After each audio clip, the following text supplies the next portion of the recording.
एक बार की बात है, एक गांव में एक किसान रहता था। उसके घर से थोड़ी ही दूरी पर एक पानी की झील थी। वह किसान सुबह जल्दी उठता और पानी की झील से साफ पानी लेके आता। इसके लिए उसके पास पानी के 2 घड़े थे, जिसको वह एक डंडे से बांध लेता और उस डंडे को अपने कंधे पर रख लेता था।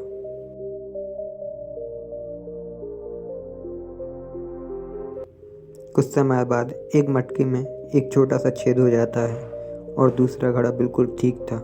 इसकी वजह से किसान केवल 1.5 घड़ा पानी ही घर पर ला पाता था, क्योंकि उस टूटे हुए घड़े से घर तक पहुंचने में आधा पानी छेद से गिर जाता था।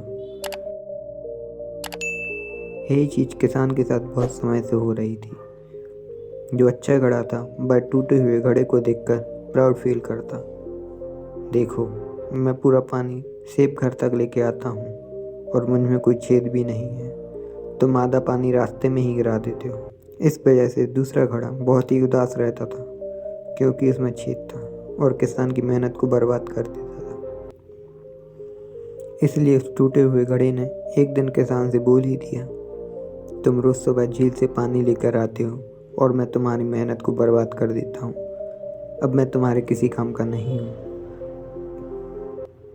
तब किसान ने उस घड़े से पूछा, क्यों, क्या हुआ? घड़े ने कहा, शायद आप नहीं जानते, मेरे अंदर एक छोटा सा छेद है, जिसकी वजह से आधा पानी रास्ते में ही गिर जाता है। किसान ने कहा, कोई बात नहीं, कल जब हम झील से रिटर्न आएंगे तो रास्ते में लगे हुए उन खूबसूरत फूलों को देखना। उनको देखने के बाद तुम्हारी उदासी दूर हो जाएगी। अगले दिन जब उस घड़े ने उन खूबसूरत फूलों को देखा तो सच में उसकी खुशी का ठिकाना नहीं रहा। लेकिन जब वह घर पहुंचा तो फिर से उदास हो गया। फिर किसान ने उस टूटे हुए घड़े से कहा, शायद तुमने नोटिस नहीं किया कि रास्ते के सारे फूल तुम्हारी साइड ही थे और दूसरी साइड में एक भी फूल नहीं था।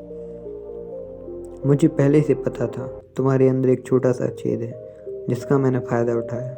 मैंने देखा कि उस साइड फूलों के बहुत सारे बीज डले हुए रहते थे, इसलिए मैंने सोचा कि ऐसा करने से उन बीजों को पानी मिलता रहेगा और तुम्हारी वजह से ही आज वो इतने बड़े हो पाए हैं। तुम्हारी ही वजह से ही उन रास्तों के आने जाने वाले लोग फूलों को देखकर खुश होते हैं और अपने गमों को कुछ समय के लिए भुला देते हैं। लोग इन्हीं फूलों को देखकर घर पर ले जाकर अपने घर को सजाते हैं।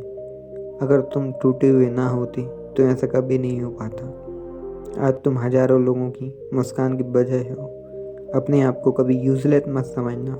हर किसी के अंदर कुछ ना कुछ खामी होती है, लेकिन वही खामी हमें दूसरों से अलग बनाती है। दोस्तों, यदि कहानी अच्छी लगी हो तो लाइक और सब्सक्राइब जरूर कर दें।